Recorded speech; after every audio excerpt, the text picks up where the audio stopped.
कहा गया कि क्या हम उल्टे पांव की यात्रा पे निकल पड़े हैं, पीछे की ओर जा रहे हैं।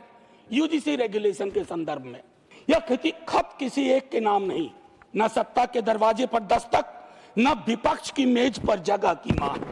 हमारे बीच का मौसम भारी हो गया है, हवा में सवाल कम है, शक ज्यादा, संवाद सिकुड़ गया है, पहचाने हांफने लगी हैं। आज 7वीं बार राष्ट्रपति महोदया के अभिभाषण पे बोलने को खड़ा हुआ हूं। 7वां मौका है और 2 राष्ट्रपति देखे इस कार्यकाल में और 3 उपराष्ट्रपति देख लिए इसी कार्यकाल में। तो मैं जानता हूं कि महामहिम की स्क्रिप्ट की क्या पृष्ठभूमि है। I am aware of it, I am aware of the tradition, but what worries me as a citizen that why can't we sit down and change these kind of traditions। महामहिम जब घर से निकलती होंगी उड़ीसा, झारखंड, बिहार, सड़कों से, उन्हें बहुत कुछ दिखता होगा जो अभिभाषण का हिस्सा नहीं है। मेरे पास वक्त ज्यादा नहीं था महामहिम, थोड़ा माननीय सभापति महोदय, मैंने सोचा कि मैं प्रोज में अक्सर बोलता हूं, आज पोइट्री में बोलूंगा और बाद में अगर हमारे साथियों को दिलचस्पी हो तो मैं कवि का नाम भी बता दूंगा। बहरहाल मैं इसलिए कह रहा था कि जब वो निकलती होंगी महामहिम तो आय की असमानता के दर्शन होते होंगे। हमारे गणराज्य की नैतिक आत्मा है सामाजिक न्याय, उससे भी रूबरू होती होंगी अपने पुराने दोस्तों से बातचीत के आधार पर।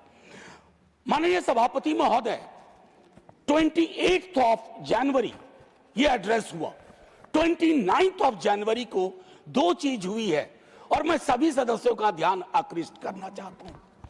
उसके बाद मैं कविता के अंश पे आऊंगा। माननीय सभापति महोदय, उस दिन कोर्ट में 2 ऑब्जर्वेशन बहुत महत्वपूर्ण है। एक कहा गया कि क्या हम उल्टे पांव की यात्रा पे निकल पड़े हैं, पीछे की ओर जा रहे हैं, यूजीसी रेगुलेशन के संदर्भ में। मेरा दिल किया कहूं, जी हाँ हजूर। You got only 6 minutes. Sir, I thought you sought your protection. 2 minutes extra I'll take and I'll wind up without ringing the bell.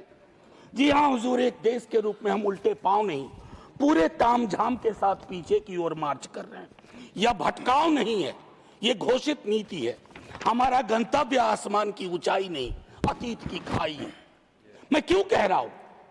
जब कहा गया कि ट्रेड यूनियन विकास में अवरोधक है, मैं जानता हूं यहां हमारे तमाम साथी अलग अलग दलों के, हम ट्रेड यूनियंस को किस तरह की महत्ता देते थे और देते हैं।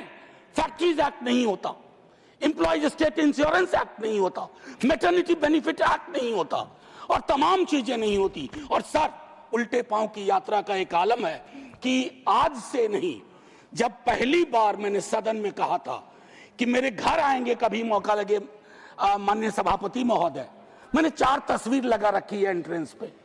वो सीवर में उतर के मरने वाले हमारे लोग हैं।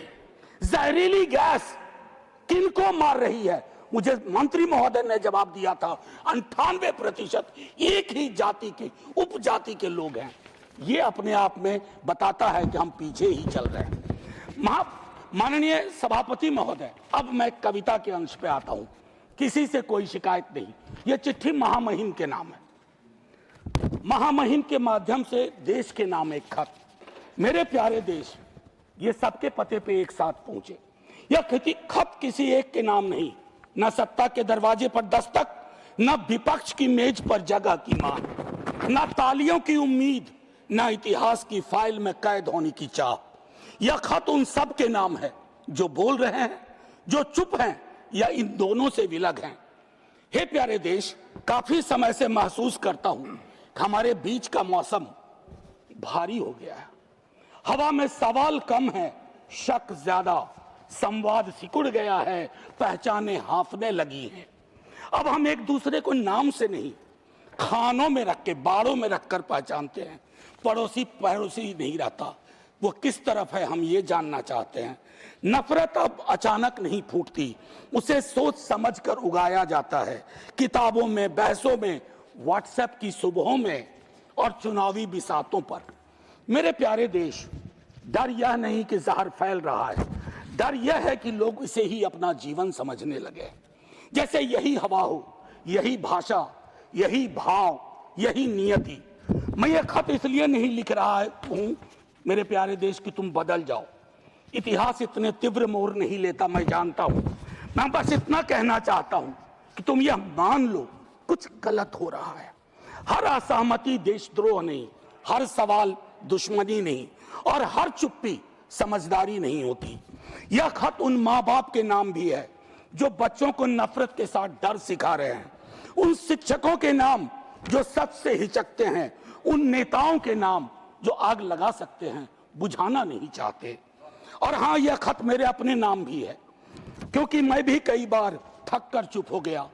मेरे प्यारे देश, अगर मौसम पूरी तरह ना बदले तो भी चलेगा, बस इतना हो जाए कि लोग पहचान लें कि वे बीमार मौसम में जी रहे हैं, क्योंकि पहचान के बिना इलाज सिर्फ एक बहाना है। इस खत को संभाल कर रखना, इसे किसी फाइल में मत डालना, इसे शोर भी मत बनाना, बस पढ़कर थोड़ा ठहर जाना, शायद यहीं से बदलाव की शुरुआत हो। माननीय सभापति महोदय, मैं कहना चाहता था बहुत कुछ। महामहिम के अभिभाषण के संदर्भ में, राष्ट्रीय सुरक्षा की चिंताओं पर, घरेलू राजनीति के जहर पर, आय की भयावह असमानता पर, बेरोजगारी के दंश पर, लेकिन चुप रहूंगा। बोलूंगा तो फट पड़ूंगा। आप में से कई लोग साथ में फट पड़ेंगे और वह सत्ताधीशों को नागवार गुजरेगा जो कभी इधर हैं कभी उधर हैं, क्योंकि वे खौफ खाते हैं छात्र युवाओं के सवालों से ही नहीं, बल्कि अप्रकाशित पुस्तकों के पन्नों से भी। बकौल सर्वेश्वर रहा सक्सेना, बकौल सर्वेश्वर सनद रहे।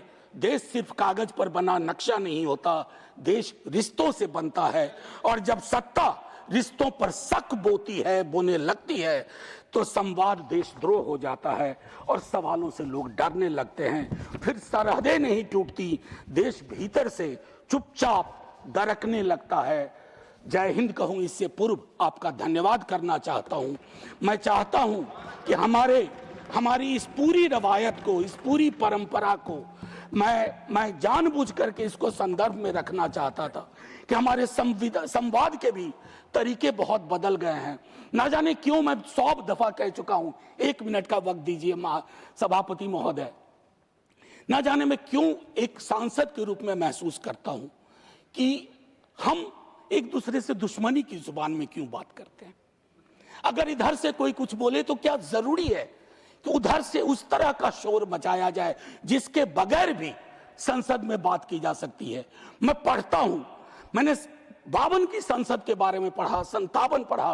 विपक्ष बहुत छोटा था, लेकिन छोटा आकार अपने आप में ये नहीं है कि विजडम भी छोटा ही होगा, ज्ञान भी छोटा ही होगा, सोच भी छोटी ही होगी। मेरा मानना है कि ये बैरियर टूटने चाहिए। इसे कोई अन्यथा न ले। इसे कोई अन्यथा न। सुधांशु जी, आज तक सदन में कभी कोई ऐसी बात नहीं बोली है जिससे किसी की